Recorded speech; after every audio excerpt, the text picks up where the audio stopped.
What do you think? I think we're dead meat. Real dead meat. You dead meat! Go ahead and laugh, you guys. If I ever find a little bastards that did this, they're dead meat. Hey, everybody. Welcome to the Dead Meat Podcast. This is James A. Janisse. And this is Chelsea Rebecca, and we're boyfriend and girlfriend, and we like to get scared together. Yeah, we do. This podcast is an extension of the Dead Meat YouTube channel that you know and love, hopefully. If you don't, check it out. And we're using this podcast as an excuse to do all sorts of things with horror. We're trying out a few different things because we just started, so we're gonna do a review today. And I let you pick this one out from my Blu-ray collection. And what movie did you pick, Chelsea? I picked Wishmaster. That's right. Because I had never seen it.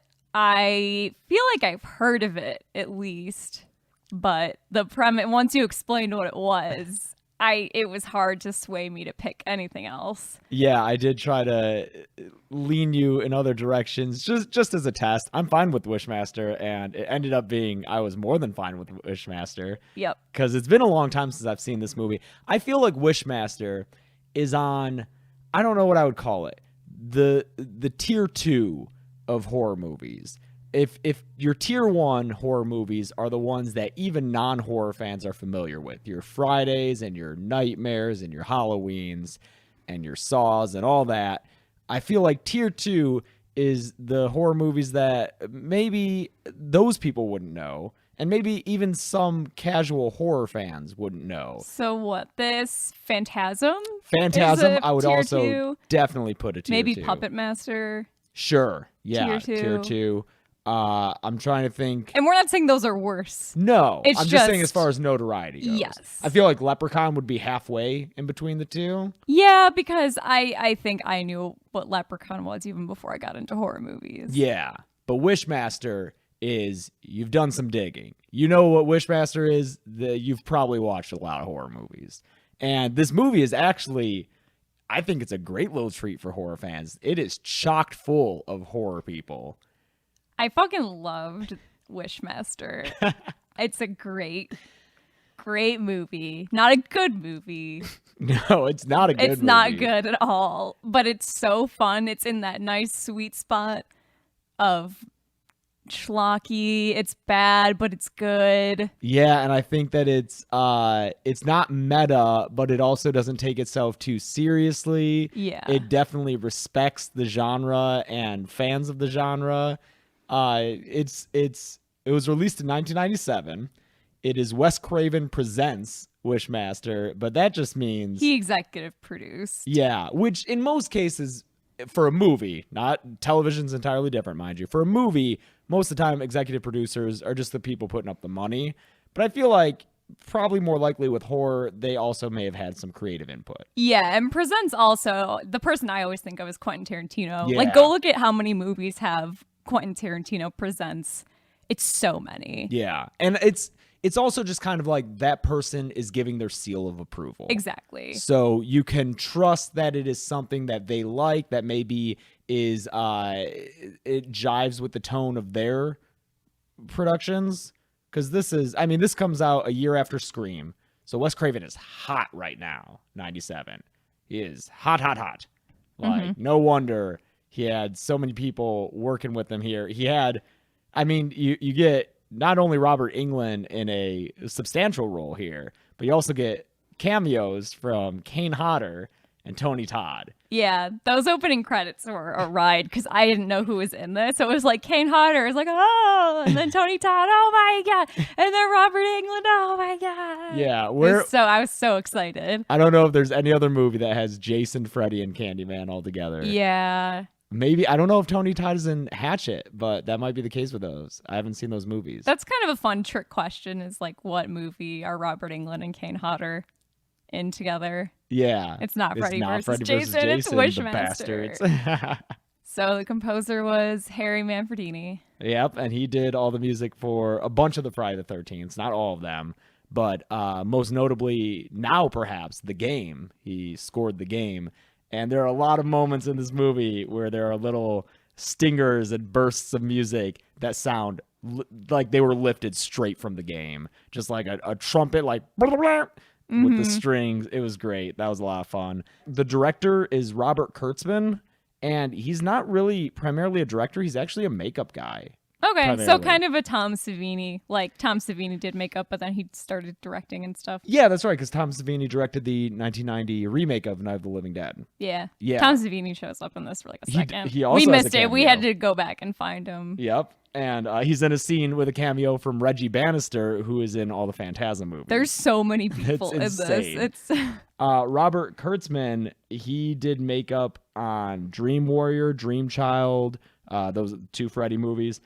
13 Ghosts, which has a lot of good gore. Most recently, Bye Bye Man. Oh did my makeup god. on. Yep. We need to do a review of the Bye Bye Man. Yeah. Oh yeah. Someday. I think he wrote From Dusk Till Dawn, so he's definitely involved. And like, there were a bunch of makeup guys on this movie because it looks good. One of the makeup guys is Greg Nicotero, who actually formed a company with Robert Kurtzman and Howard Berger, who is also a makeup guy here. And Greg Nicotero is most known, I think, for doing the makeup for The Walking Dead. So okay. big pedigrees here. So the overview of this movie is that there's a genie running around. It's a Jinn. It's a Jinn, It's not a Jinn, genie. specifically not a genie. Forget Barbara Eden, forget Robin Williams. Mm-hmm. It's a Jinn. And I think it's nuts that this movie came out in the late 90s. why do you say that? This feels like an 80s movie to me, like the premise at least, or early 90s premise. Because I feel like late 90s is when horror started to get super grounded, or at least like because of Scream and stuff like that. So I think of stuff like I Know What You Did Last Summer. You know, it's stuff that's a bit more grounded in reality and isn't as silly. I guess this would be more in line. It feels more in line with like Child's Play or Leprechaun. Yeah. And that's late 80s, early 90s. Yeah. So yeah, 97 does feel a little late for this premise.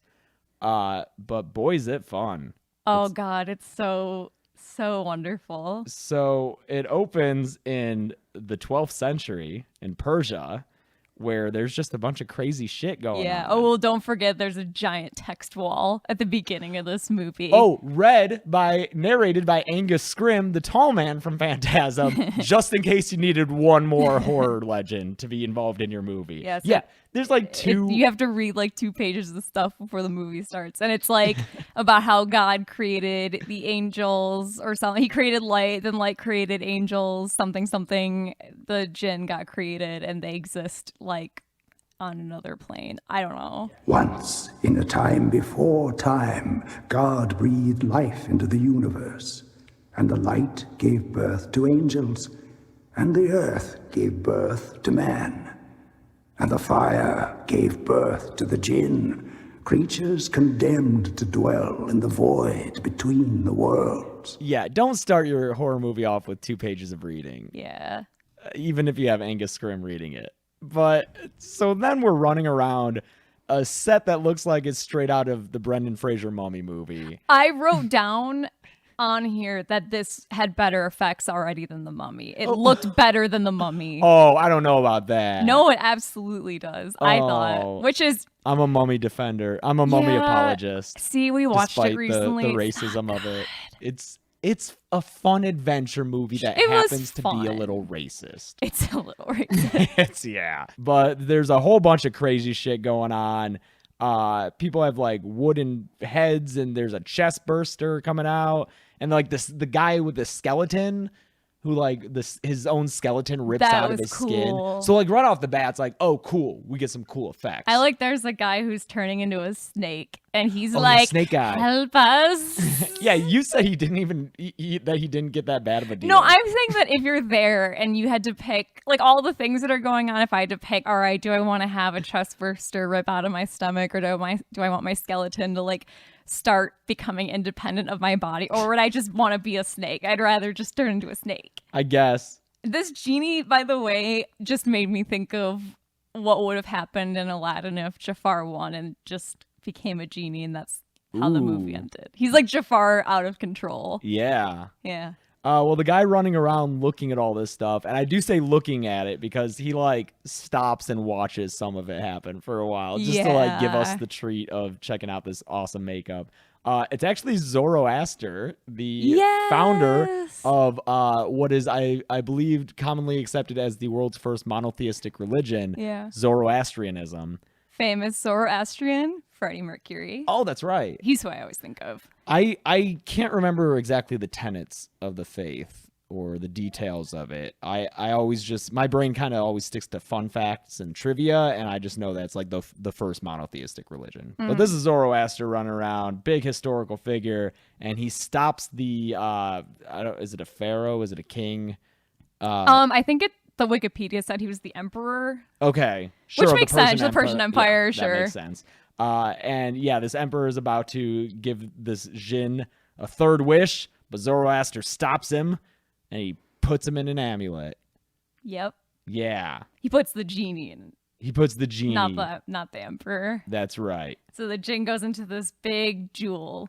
So we do get a look at the Jinn and what he looks like in that opening scene. And how do you feel about it? I love it. Yeah. I love the Jinn so much. I want to meet this actor and tell him I love him. And the actor is Andrew Divoff. Yeah. Who would reprise the role in the first sequel, not the latter two.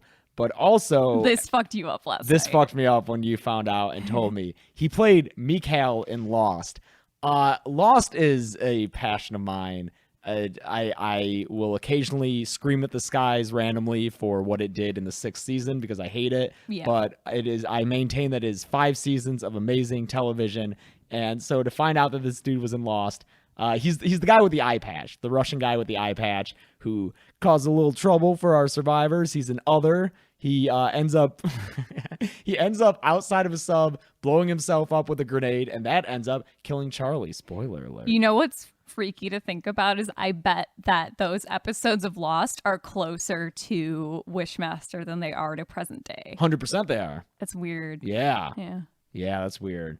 But Andrew Divoff does a great job. Oh my God, he's having so much fun. Yeah, he looks just like Patrick Warburton. He does. Because we see him later out of makeup. He walks around as like a guy. Yeah. And he's having a great time doing that. He's having a great time in the makeup. He's given like kind of like a half Jack Nicholson performance, I think. Yeah, I could see it. Yeah, it was hard for me to pin down exactly what he was doing. A lot of like crazy grinning. And but yeah, he looks exactly like Patrick Warburton to me. It was freaking me out there. There's a little Freddy, I think. In the performance? Mm-hmm. Sure, yeah. I wondered how the on-set conversations were with him and like... And Robert Englund. And Robert Englund. I bet Robert Englund was I just imagine him being very fatherly in real life, and I bet that he gave him lots of advice. Yeah. I don't know, that's just how I imagine him being. Yeah, I hope he was like, well... If this becomes big, like, you got yourself a nice gig. Yeah. From, like, one horror guy to another.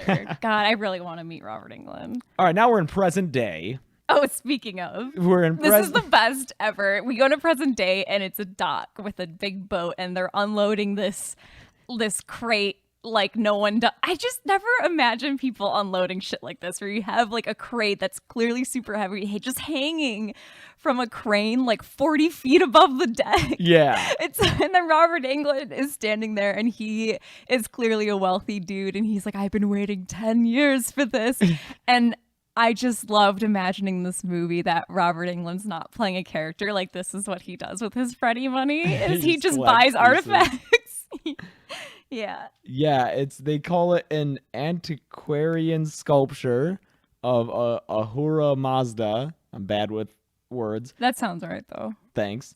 But oh no, the crane operator is drunk. Yeah. And he spills his drink all over the controls, and that boy crashes down onto Robert Englund's assistant, crushing him, who is played, by the way, by it's a Raimi, right? It is. It's Ted that. Raimi. It's Sam Raimi's brother. Okay. Which is lots of fun. But I watch the crane operator after this thing crashes and fucking crushes this poor man to death. He basically spikes the camera and is like, oh no. He puts his hands on his head and is like, ay, ay, ay. He sounds like the Bumblebee guy from The Simpsons. He might as well have just looked straight into the camera and been like, what a stinker. And then like iris in on him. Oh man, and it's roll so credits. good. That guy gets smashed. Yeah. And then a gem pops out of the statue. But nobody sees it except for our fucking long-haired, goateed, blue-collar looking guy who Doc pockets worker. this thing. I forget his name. I wrote it somewhere. It doesn't matter. Etchison. Yeah, this dude's name is Etchison. He steals this gem without anyone looking, even though it's at what is now a crime scene of a horrible, fatal accident. He just pockets this gem. So we cut to this appraisal. Regal Auctioneers. Oh, is that what it's With called? a nasty font for their logo. Oh, it's nasty. It's Yeah. very 90s. It looks like a movie theater. Yeah.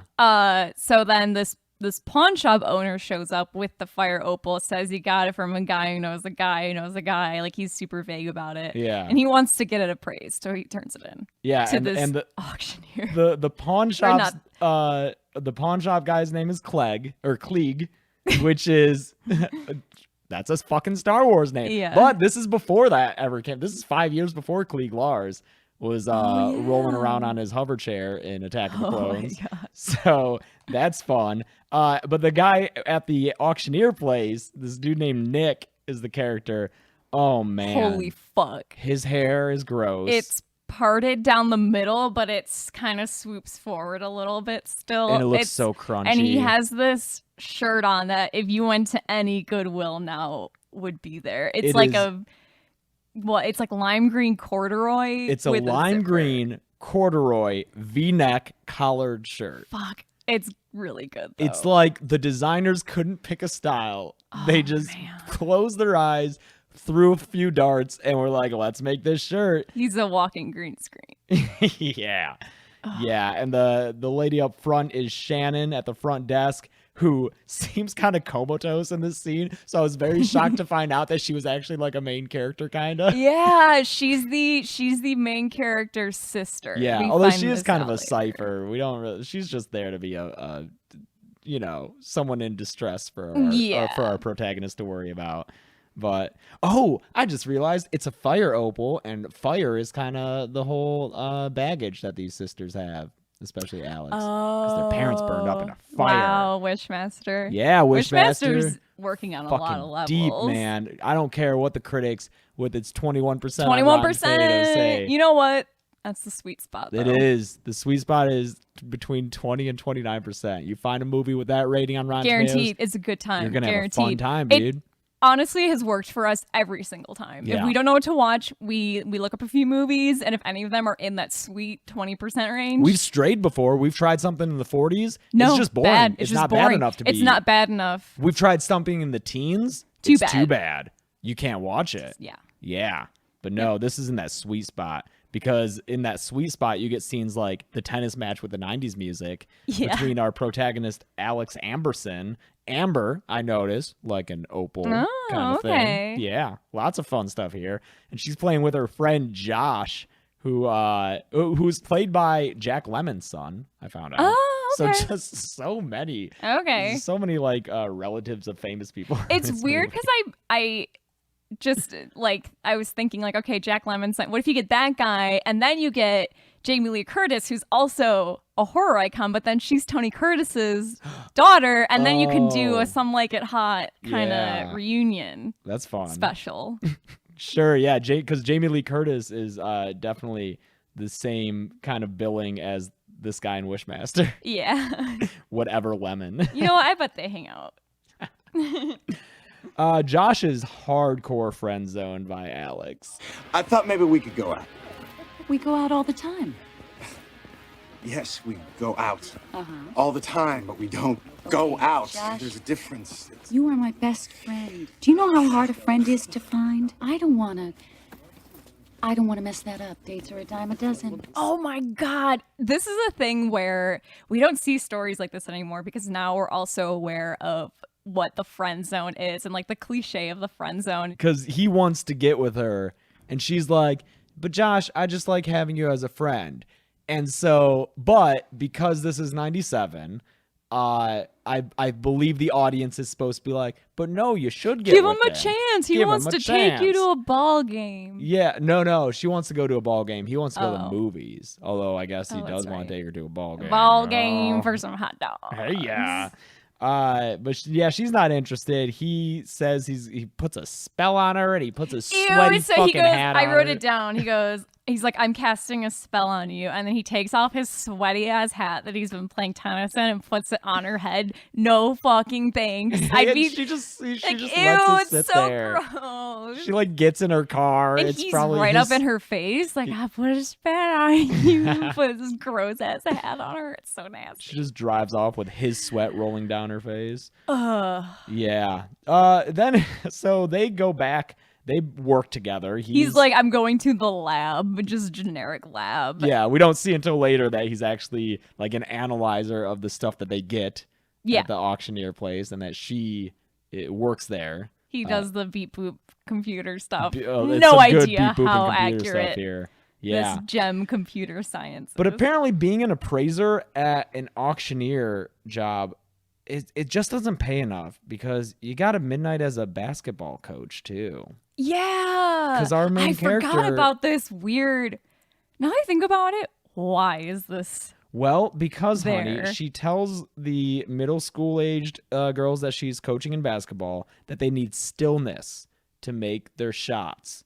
And then Okay. in the end, when she's trying to think of the third wish that'll defeat the Jinn, she thinks to herself, stillness. So we had to have a whole basketball. Yeah, a couple scenes C there, plot. too.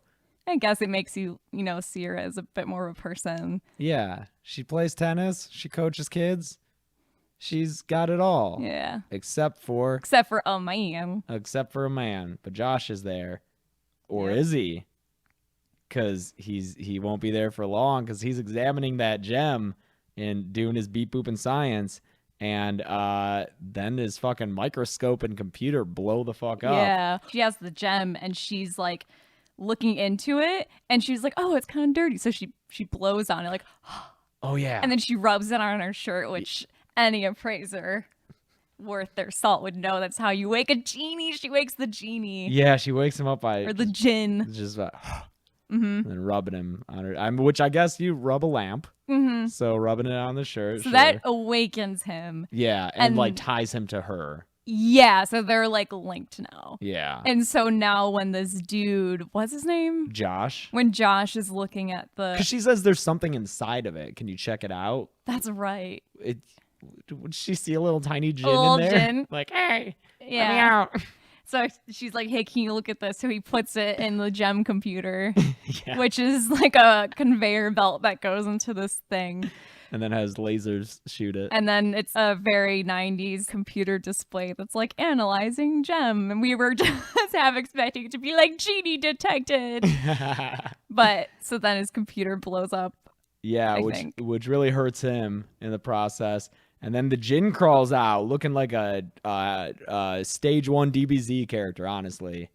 He looked like, I wrote down Mars Attacks. yeah. That he looks like Mars Attacks. I was thinking Dragon Ball Z. Either way, this version of the Jinn, played by Vern Troyer, who would be Mini-Me in the Austin Powers movie shortly after this. Oh, okay. So that's fun, because he's like a little guy here crawling on the floor. Oh, And yeah. he crawls up next to Josh and is all like, hey, yo, you want this pain to stop? And I feel like I thought they would have to be more explicit, but here the Jinn is just like, tell me you want the pain to cease. And Josh is like, okay, yeah. And then that just counts That's as a wish, I guess. yeah. So obviously you want the pain to cease, so he kills him. He kills him. This is when I realized that this Jinn was gonna be that kind of guy, like a wordplay genie, where you have to be very careful about how you word your wishes, which is fun. It's a lot of fun. So that's like if you wish for $1 million, you get 1 million deer on your Sure, yeah. That something kind like of that. thing. Yeah. Yeah. And that's pretty much all of Act 2 is him going around doing kills like that. It's so and it's fun, a ton though. of fun. It kind of loses that at the party in the end, which we'll get to. Yeah. Because it kind of blows out the rules of this gets- whole thing. It just It goes gets ridiculous. It goes off the rails at the end. But this premise for a horror movie villain is a lot of fun, and I can see why they made sequels. I'm a little shocked that it didn't become more well known. Although, come to think of it, I can't recall because it's been so long since I've seen the Leprechaun movies. I wonder if it's the same kind of thing with him. If it's like, I'll grant your wishes, but it'll be like a fun little turn of phrase. So maybe that's why. Maybe Wishmaster was just being kept down by Leprechaun, who was like, dude, you're in my lane. Yeah. And I've been here It's for very, I mean, that's like an years. old, like Monkey's Paw. Yeah. Isn't it? Where in that story, they wish their son, I think their son dies in the war or something, and they wish that he would come back. And so they basically, like a zombie version of their son shows up. Yeah. I think that's how that story goes. So what, now I just have this bum rules. Well, that is the next big moment. But after killing Josh, two important things happen. Alex seems to feel it. And so this poor actress spends a lot of this movie with the camera just crash zooming in on her, dissolving to whoever's dying at the moment, and her like shrieking in pain because I guess she feels all these deaths that the Jinn is doing. And half the time she's like with other people. Yeah. And then the Jinn also, after killing Josh, he like levels up and becomes the full Jinn. But like, that's it. This is the only kill where that happens. I thought he would like keep leveling up into higher forms, but no, I guess he just needed one kill to get him where he needed to be. Yeah, there's also the Detective Nathanson who comes in and is checking out the place. A lot of fun. He's played by the guy who's in Aliens and plays, he's one of the Marines, Frost. Ends up getting lit on fire and falls down a well. But so it's cool to see that guy showing up. He's real tall, and she runs in there and, she sees that her friend is dead. And then, yeah, we get homeless guy. Oh, man. I love this scene so much. So there's a homeless man outside of a pharmacy. I wouldn't even hesitate to call this guy a bum. Not that I would ever call a homeless person in real life a bum, but like movie stock character, this dude's a bum, straight up. Yeah. So he is outside of the pharmacy. He's asking people for money, and so the pharmacy owner comes out, who is the biggest dick in the world. He comes out and and the pharmacy owner is Reggie Bannister from Phantasm.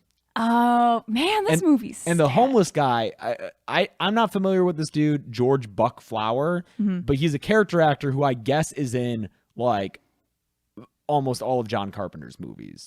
Okay. John Carpenter like always gave him a cameo, and he's usually like a homeless guy or whatnot. Yeah, I can't specify any movies that he was in because I know he wasn't in The Thing, but. So the pharmacy owner comes out, or the pharmacist comes out, and he basically starts giving this dude a lecture about how he pays taxes. I'll talk to anybody I want to. You don't own this fucking sidewalk. You want to know something? I do own this fucking sidewalk. You want to know why? Because I pay fucking taxes. Fuck you. No, fuck you! But I love when he comes outside to shoo away the homeless guy. The homeless guy's like, "You left customers in there. That's not a good way to run That's a not good. business." Yes. Oh my god. And then he says, "I hope you die and that your body floats down the gutter so I can piss on it." Oh fuck. Yeah. That whole scene is good. It's great. And then he walks by an alley where the Jinn's just hanging out. Yes. And it's like, "Who are you?" "A friend, perhaps." And so the Jinn talks to the homeless guy, and he's like, "Hey, that pharmacist sucks, huh?" And the homeless guy's like, "Yeah, fuck that dude. I hope he dies of cancer." And he's like, and the Jinn's like, "Oh, do you really want that?" Homeless guy's like, "Fuck yeah." So then the Jinn basically gives the pharmacist mega cancer. Yeah, I don't know what how to is this describe cancer? it. It's like leprosy. There's like boils coming out of him. He's just foaming at the mouth. Tom Savini's leaning over him being like, "Are you all right, There's dude?" pus everywhere. It's gross. Yeah. That's where Tom Savini is. Yeah, there's a funny little moment where because the homeless guy's like, "Well, he should just get cancer and die," and then he watches this guy die, and then he like looks at his cigarette and he throws the cigarette on the ground. It's like, oh, it's worse than I ever thought it was. The Jinn leans over, he bends over and picks up the the cigarette that the homeless dude dropped on the ground and is basically just I don't remember what the fuck he's saying, but he's like, you mere mortals, run and tell them I'm the and the homeless guy's gone at this point, so he's talking to fucking no one, and he gives this whole speech about how he's like eternal and is still in this bum outfit. Run, insect. Run and tell those you will what you will. Tell them there is something loose in their city. Something which feeds on wishes. And then after he's done giving this speech, he just takes a drag on the cigarette and just exhales like a fucking gangster. Yeah. God, it's so good. I hope to one day make a kill count on this movie. It'll be difficult with that opening fucking scene in the party later on, but assuming I do, that's the thumbnail right there, man. It's so smoking fucking cigarette funny. Jinn. Then we get some exposition backstory with the sisterly chat. This is where we find out that they're sisters, Alex and Shannon, because they're talking about Josh's death and their parents' death and the fire. And Shannon's like, "You're blaming yourself. It's gonna happen again.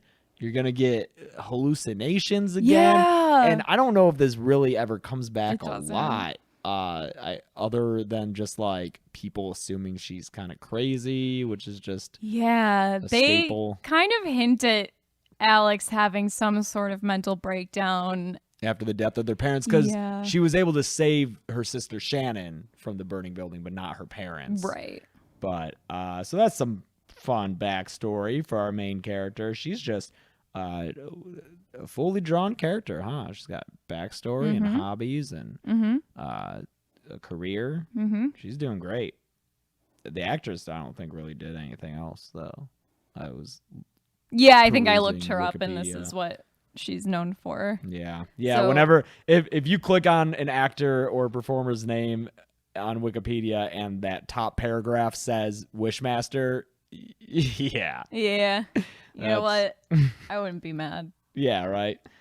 She has a nightmare of her sister burning, and then she's wakes up on the tennis court, and Yeah, Wishmaster kind of is next to her, but it's not really Wishmaster. It's just like burnt Josh, maybe. I think it's Josh. Burnt Josh, but with Wishmaster's voice. Yeah. And then she wakes up in bed.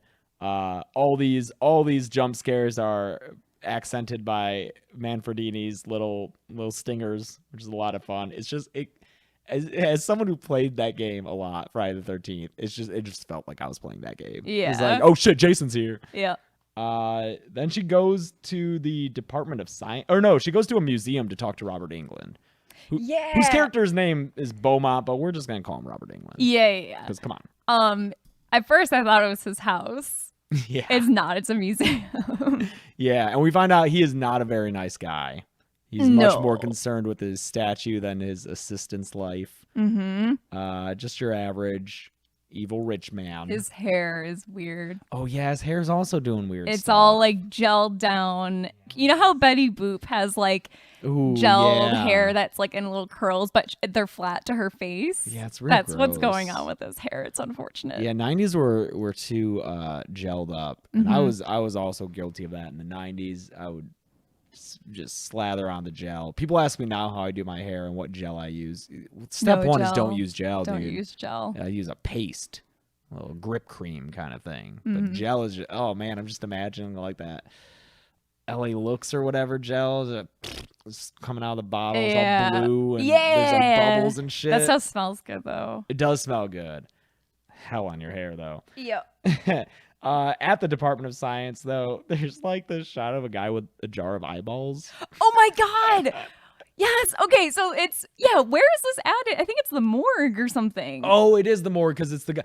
Oh, hey, look, this is some fucking foreshadowing because the guy who gets scared by the guy with the eyeballs gets his eyes taken out. Oh, he does. Wow, Wishmaster, you deep as fuck. So basically, we cut to the morgue where there's two like 90s stock kind of young dudes working in a morgue. Yeah, this guy looks like he could be. He looks like Sideshow Bob.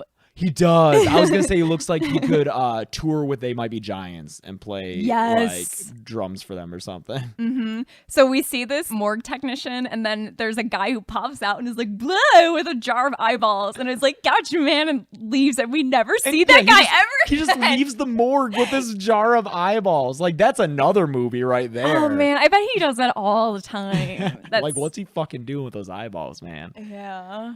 Then this morgue assistant dude walks in and finds the Wishmaster like, but walking up to the morgue is when we see the Wishmaster approaching this very public building. You point out it's nice that they acknowledge that this guy looks fucking weird. All of the extras are looking at him like, who the fuck is this dude? Yeah. And because I hate when movies do that, they kind of forget to like have extras react to stuff.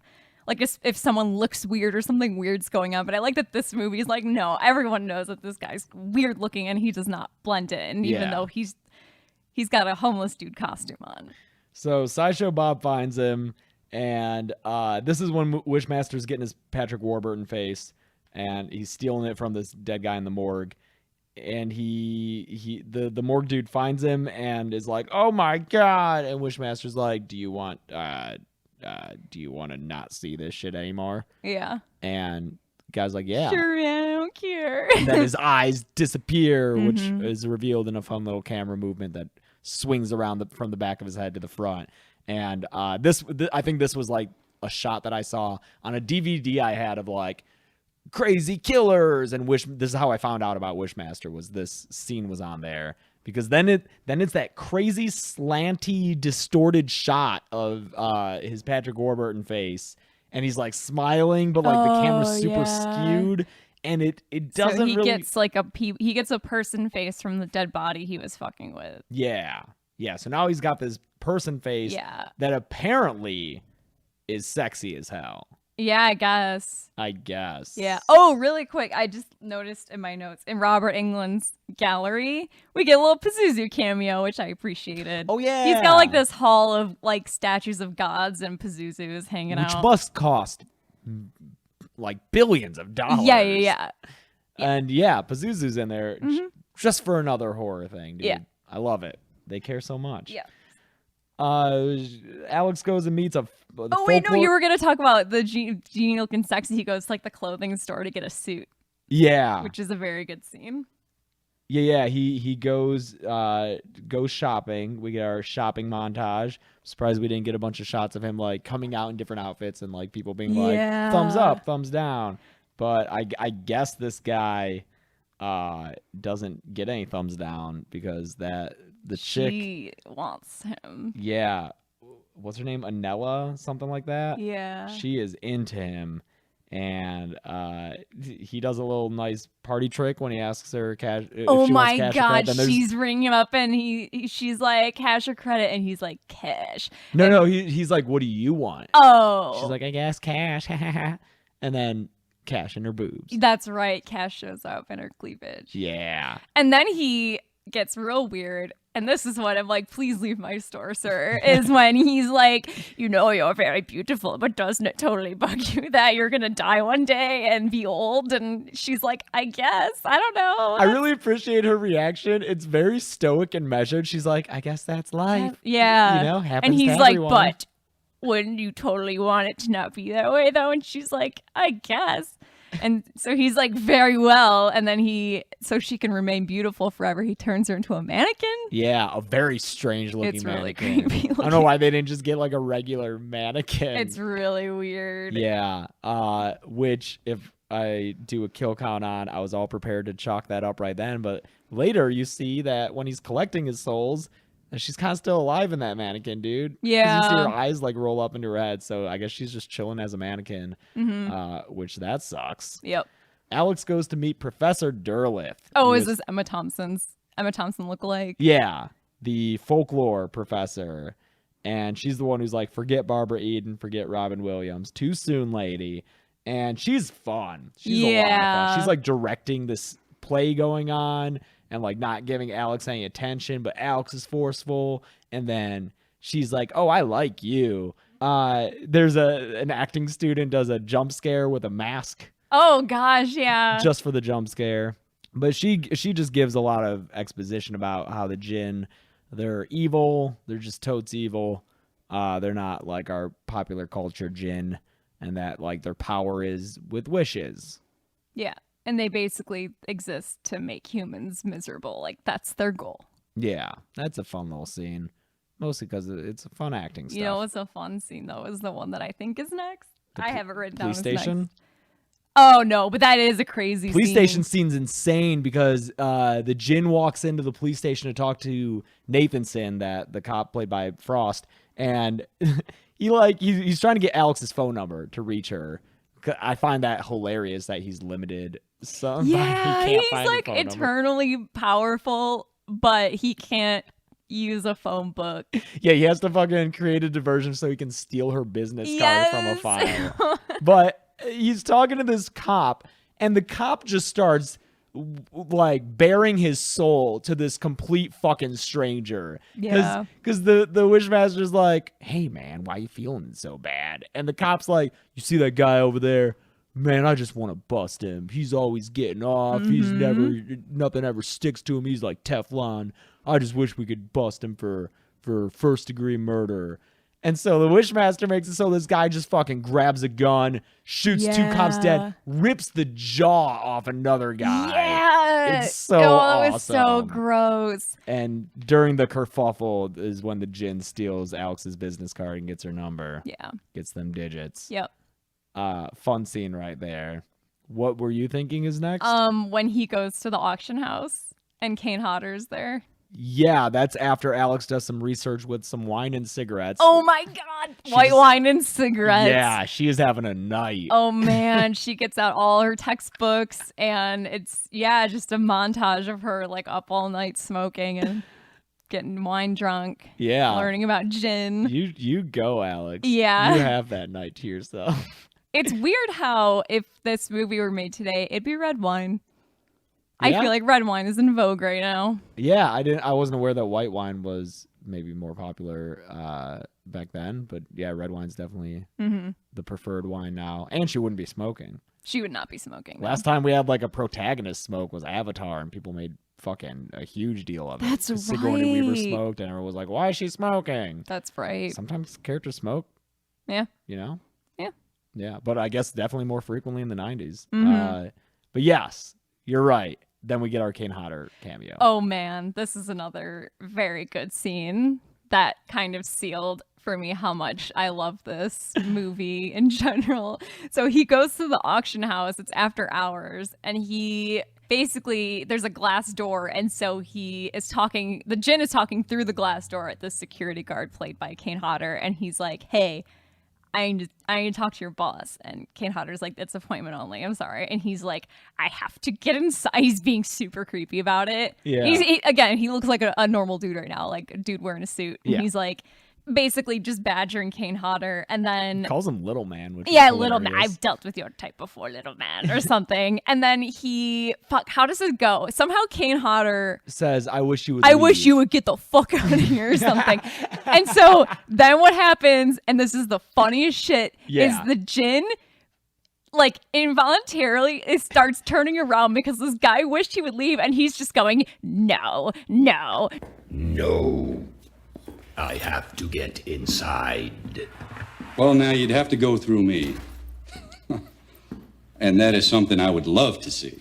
Perfectly played by Andrew Divoff. And It's then hilarious. Kane Hodder says, to get in, you'd have to go right through me. And oh man, I would love to see that. Yeah. So then wish Kane, granted. you were almost in the clear, dude. Wish granted, I don't understand how. Because he turns him into like glass, and I thought he would break him. Yeah. But no, he walks through this glass guard, It's so weird. comes out the other side in a very strange, 90s CG effect, leaves, and then Kane Hodder shatters with some more 90s CG of glass shards. I don't really get what was happening in this part. It's weird. It's hard to even explain. You would just have to kind of watch it. Yeah, but we get Kane Hodder, stained glass Kane Hodder. Yeah. Stained glass? No, I got nothing. He goes and talks to crunchy hair Nick, who's the guy at the auctioneer place. Oh my god. Yes. And the for his credit, he's a good boss because he's like, all right, you're creepy, and I know you're trying to get my employee's number because you're a creep, and I'm not gonna give it to you. He already knows this dude's shady. Yeah. And so what happens is there's this artifact just chilling on his desk, and the Jinn is like, nice, this is a nice thingy. Don't you wish it was 10 times more valuable? And the guy's like, sure, I would love that. And so the Jinn turns it gold, he turns it from kind of a tarnished looking silver to gold. The guy's like, holy fuck. And then the guy's like, well, that's pretty great, but I'm still not going to give you her number. And the Jinn's like, what would it take? That's right. And the guy's like, I don't know, $1 million. And then the guy's like, the Jinn's like, do you want $1 million? And the guy's like, sure. Cut to, oh my god, this. I almost had to pause the movie because I was laughing so hard. Cut to the inside of an airport, where this this old lady who looks like Mrs. Doubtfire is I think she's buying a plane ticket, and then I don't know why you would be signing forms like this at an airport. Because we needed it for the movie. Plot. Yeah. So she signs a form listing the auction house owner, who we realize is her son, as her beneficiary, basically leaving all of her money to him. And she's like, oh, my son runs this auction house and blah blah blah, and he's very wealthy. And so, but apparently she's worth $1 million. Apparently she's worth a ton of money. So she leaves him all her money. Then cut to plane taking off. Plane explodes in the sky immediately. It's so funny. Holy that shit. plane is off the ground for 3 seconds and then it blows up. Oh, wait a minute. You've forgotten to fill in the beneficiary. How silly. It's my son, Nick. He owns a very prestigious auction house. There you go. Thanks for your business, Mrs. Merritt. Enjoy your flight.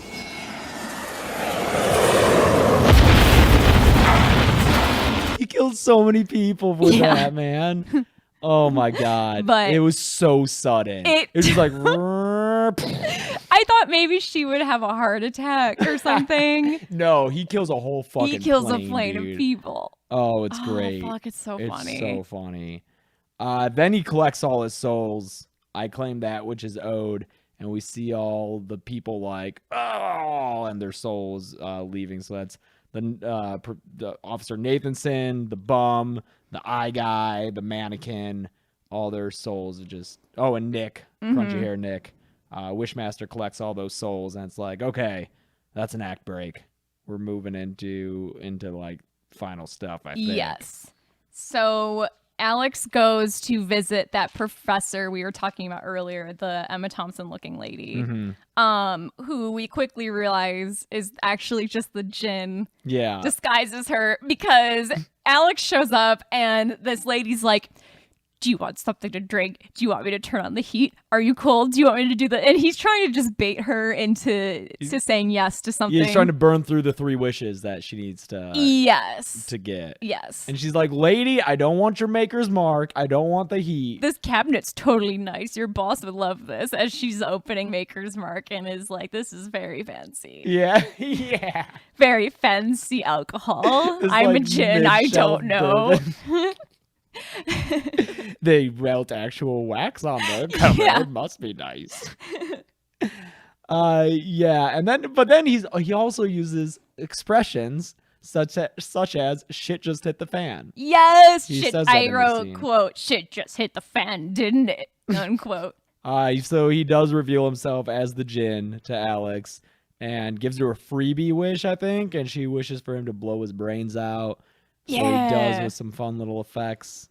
And he's like, see, that which is eternal cannot die, but if it's any consolation, that hurt like a bitch. Yeah, I liked that. And then she wishes to see what he is. She wants to know what he is. So and he's got in this scene, he's got his little tendrils are moving. They're wriggling around on his shoulders. So basically, once she wishes that, she gets sucked into inside the gem, which is apparently where his little throne room is inside this little opal. I was just thinking of, while watching it, Killer Clowns, because it looks kind of like the inside of the spaceship. But I would venture to say that it looked better in Killer Clowns, because this is just like these red tunnels with some smoke machines going on. Yeah. And it just looks so shitty as they're running around it. And there's kind of like he's got like a little sex dungeon thing going on. Oh yeah, people are getting whipped and shit. Yes, he's on his throne, and she sees the souls of all the people that made wishes. So we have like the clerk from the store, and we have what's his face, Joey, or is it Joey? Nick.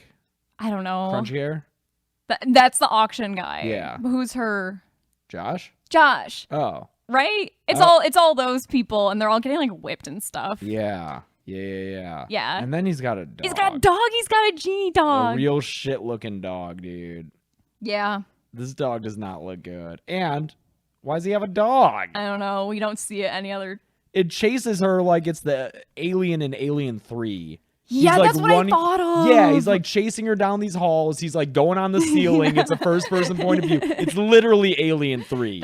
I thought of that too, where it looks all weird and like copy pasted. Yeah. Yeah. It's not great. This is a weird fucking scene, dude. She wishes to be brought back to her apartment without him in it.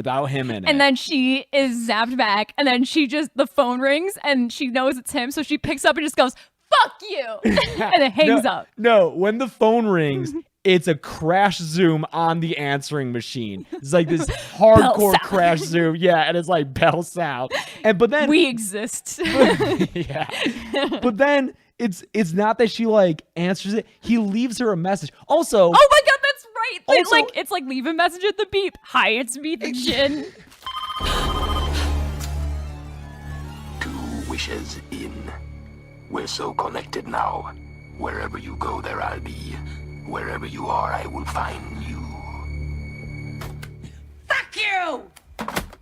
And earlier in the movie, he's like in her head. She's hearing his voice in her head. But at this point, he's just giving her a call. Yeah. Like, hi, it's me. By the way, really need you to make that 3rd wish. Yeah. And then she does answer and is like, fuck you. Yeah. Oh, man.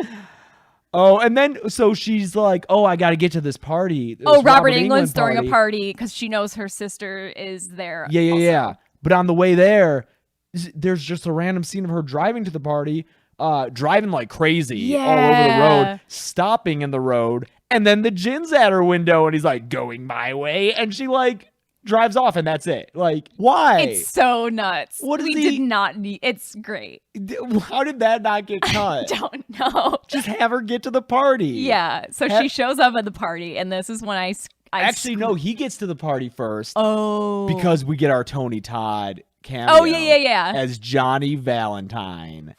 Bouncer extraordinaire. This is when I yelled, fucking finally. Yeah. We get Tony Todd, the sexiest. I guess she does villain. get there. She gets there first. You're right. I'm sorry. Because she gets let in, and then he's like, because she tells Tony Todd, this guy's chasing me. Yeah. And so Tony Todd doesn't check her credentials at all. No. He just lets her in. So like, there's a tip for you. That's because Tony Todd is great. Well, I'm just saying, tip for you, if you ever want to get into a fancy party, I can like go with you, and then you can run up to the bouncer and be like, this guy's chasing me. This guy's crazy. You'll get in. I guess you might get arrested. I'll have a growling match with Tony Todd because that's what happens. God, it's so funny. They both are just snarling at each other. It's Tony Todd and the Jinn, and they're both like talking in these super low voices. I've dealt with your type before. Mister, you never even met my type before. And eventually, Tony, I wish he was in it more because I love him. He was in it more than Kane Hodder. That's fair. He had more lines than Kane Hodder. That's fair. Kane Hodder was very come and go. Yeah, he just died. Tony Todd eventually relents and admits that he would like to escape. Yeah, the Jinn basically baits him into admitting that he doesn't love doing this job, being a bouncer day in and day out. He's like, I would like to escape. And so Jinn walks away. Rack 2 in the background. Tony Todd's in a water, like a Houdini. It's like a water tank. Yeah, and he's wearing a straitjacket. And the Jinn goes, "Houdini did it in 2.5 minutes," and exits frame right into the party. Yeah, as Tony Todd presumably drowns to death. Mm-hmm. Great, a lot of This movie has so many fun deaths. It does. It has a lot of fun kills in it. Yeah. Because we're about to get fucking insane here. This is when shit goes crazy. This is when it gets blown out entirely. Because yeah, she gets the party. Her sister's there. Her sister's like, check out that hot guy from the basketball court. Because there was a scene where while Alex was coaching her little kids, her sister was in the stands and like noticed the Jinn and got all hot for him. Yeah. Because no one can resist Andrew Divoff. Yeah. It's, you know what? It's the confidence. He walks around with that confidence, and that's what'll do it, guys. Mm-hmm. But she's like, hey, that hot guy's here, and he's talking to Robert Englund over there. Yeah. And that's when he gets Robert Englund to wish. To wish that... so what happens is the Jinn alludes to the scene we saw at the beginning. Is he's like, I once knew of a guy who he threw a party that people talked about for hundreds of years. And the Robert Englund's like, oh man, I wish I could throw a party like that. And so the Jinn grants his wish, and I don't even know shit hits the what fan. happens. I mean, the first big thing is the lady turns the glass and blows up. Yeah. And just slices people's faces off and impales people. We get crazy tentacles coming out of a statue. That one guy gets decapitated with piano wire, and I believe that guy is the director in a cameo. Got it. Okay. I think I read that. Yeah. But it's a nice decapitation. These piano wires just coming out, and yeah, this scene's crazy. Like, there's a guy on fire doing a fire stunt in an obvious burn suit. Yes, that made me laugh very hard. It's like cut to guy in burn suit. In like the classic, like the footage is slowed down so you get more time out of it because he couldn't actually be on fire for that long. Although this guy seemed like he was on fire for a while. Yeah. So props to him.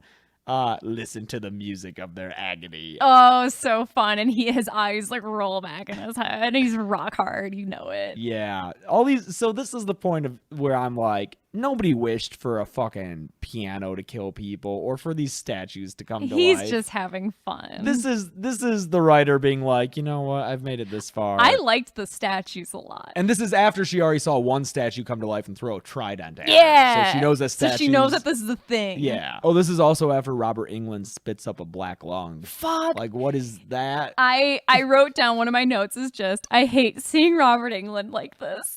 I hate so much seeing him like totally wuss out at the sight of the Jinn, because in my head he's just Freddy, and it's so weird having him be like, oh my god. So she runs away to this hallway where there's these statues. Yeah. Oh, and you know what I read? I didn't notice it when we watched it, but I read that apparently you can see Pazuzu fucking up people in the background. I noticed that. Oh, you did see him I killing noticed people? Pazuzu, yeah. Nice. The statues reminded me of that. Fuck, and I forget what it's called. I'm just having a brain fart. Those like statues in China where like they discovered them. Oh, the Terracotta Army? Yeah, the Terracotta Army. Yeah, That's what yeah. it reminded me of. Yeah. Thank you. I That's also what it was called. found that. Yeah, there's like 4 statues, and she like walks down the hall in between them just very slowly, because I guess that'll help not bring them to life. I But don't then know. some cops run in, and they're like, ma'am, we're evacuating the area. And then it's And then they statues attack. versus cops. Oh, don't forget about Dr. Caligari hopping Is out it of that Dr. painting. Caligari? I think. It might be Dr. Jekyll. I don't know though. I think it might be Dr. Caligari. He's I don't got know. a top hat. There's like a painting where this dude pops out, and we think it's Dr. Caligari, but we're not sure. Yeah, someone can correct us on that in a polite way. That'd be nice. I was trying to Google what it was, but anytime you Google Wishmaster painting, you just get the painting of her sister that we see in the next scene. Oh yeah, where her sister's on fire. Yeah. So Alex runs into this room that only has the one exit, and so the Jinn's blocking it with all the statues. He has like a whole posse now. Yeah. And at this point, he says, fuck it. Fuck it. And he also says, baby. I don't know what context. He says, All right then. Fuck it. You know what I say. If you can't beat 'em, burn them, baby. There's a painting of Alex's sister in a burning building, and you can hear her sister screaming. And so Alex is like, oh, fuck, I gotta make my final wish. And to me, this solution is so simple. yeah, but no, she had to get all still for it. And she wishes She says, I wish Mickey Torelli wasn't drinking on the job 2 days ago, I think is what she says. And Mickey Torelli was the crane operator from the beginning. So when she wishes that means he would never have dropped the crate, which means the Jinn would have never been unleashed. So basically the whole plot didn't happen. Yeah. And it works. Except she remembers everything. Oh, does she? She must, because I don't think she would be all over her coworker. Oh, that's right. Because the moral of the story is, hey, that guy who wants to date you, but you just think of him as a friend, he could die any He could day. die any second, so you should date him. You might as well date him. So nothing happened. It goes back to like the thing being delivered, and Robert Englund's like, I've been waiting for this for years. So he gets his shipment. Everything's good. And then we see that Alex wants to go on a date with Joey, and she like wants his dick so bad, and he's like, are you okay? Yeah, even he's a little And it's alarmed. just as weird that her motivation to date him is, I felt really sad when he died, so you know, we might as well. Yeah, that's sending all sorts of wrong messages, I know. man. If your only reason to date someone is like, I guess I'd be sad if they died, I don't know. It's but yeah, that solution there, it seems so simple because I kind of like it though. That's a very fairy tale solution. it is. But couldn't she have also been like, I wish Robert Englund had never ordered you? I don't know. I guess this way she knows it's safely in Robert Englund's collection. Yeah, and then this way, you know, that event is something we can see happen again. Yeah. Whereas like flashback to Robert Englund being like, you know what? I can't afford this, and like not ordering it. Yeah, it's just like, him going over his finances. He's like, ooh, didn't really make enough last quarter. I think I'll have to put this one on hold. Yeah. Yeah, and then we were also talking about like, I wish that you had never existed, but then he could just uncreate the universe. Yeah. So that's no good. Maybe don't fuck with that. I guess it's a good solution. Yeah, or like I guess like I wish you specifically didn't exist.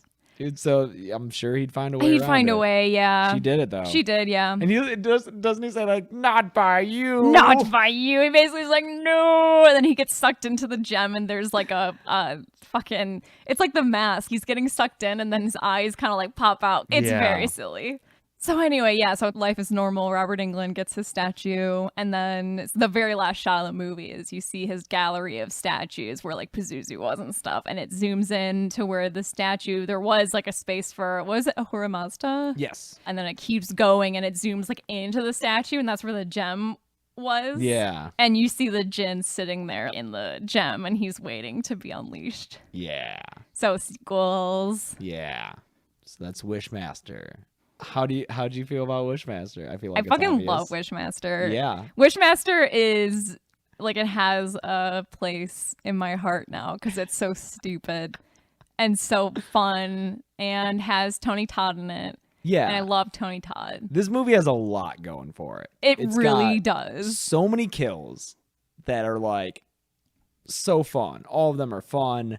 And you know, it's never just people getting stabbed and shit. It's all these fun, wacky, like wordplay kills. Yeah. I feel like everyone in it is having fun. Yeah. I feel like the guy playing the Jinn is in on the joke. Mm-hmm. It's got great practical effects. Yeah, there's a lot of really cool effects in this. There's a lot of really bad effects in this.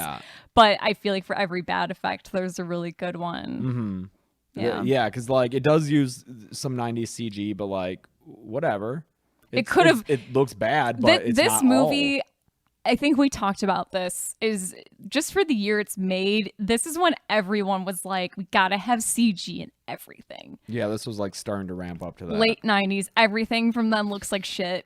And I just think it's cool that this movie could have looked so much shittier, but there's still a lot of practical stuff. Yeah, and I mean, that's definitely because of the director, Kurtzman, being a makeup artist guy who like does that kind of stuff. So that's why we get cool shit, man. I mean, I'd imagine just this movie, you have so many horror people involved. I can't see a scenario where this whole movie is a CGI like sludge fest. I think any horror fan who has seen a lot of horror movies, knows a lot of horror people, fucking watch this, man. Yeah. It's a lot of fun. I know I've seen Wishmaster 2 and 3 before. They were out back when like I was super into horror movies as a kid. Fourth one I never saw, but like I said, Andrew Divoff is only Wishmaster in the second one, and I have no idea the quality of those movies. I'm sure we'll watch them eventually. I'm sure I'll do a kill count on this eventually. It'll be a hell of a kill count. A fucking plane blows up, and then all the deaths get reversed at the end, but I'm still gonna count them. It'll be a mess. There will be a lot. It will be like a comments. soul capture count. Kind of. See, yeah, I don't know. It's complicated. It'll be very complicated, but I can't let this movie. I loved it. I need more people to be aware of this. It's oh my god, it has to be covered. Yeah, highly recommend. It's not scary. Any jump scares in it? There's not really. I mean, there are, but they're not. They're not effective. They didn't really get me. Yeah. I just kind of laughed at them. Yeah. Yeah, and I hate jump scares. I absolutely despise them. So I will always say if there's any bad ones in a movie, and there weren't in this. So thank you for listening to our movie review of Wishmaster. Loved it. Make sure to hit us up on email at deadmeatpod@gmail.com if you have any suggestions or questions or complaints, or if you have a life goal and you're not sure how to obtain it, just go ahead and email us and we'll let you know what to do. We're guidance counselors. Yeah. We're also on social media at DeadMeatJames on Twitter and Instagram. And Chelsea, where can people find you? I'm at Carebeck on Twitter and Instagram. That's CareBecc. That's right. And my personal Twitter and Instagram are at James A. Janisse. That personal Twitter gets pretty political, so if you want to avoid that, just stick to Dead Meat James.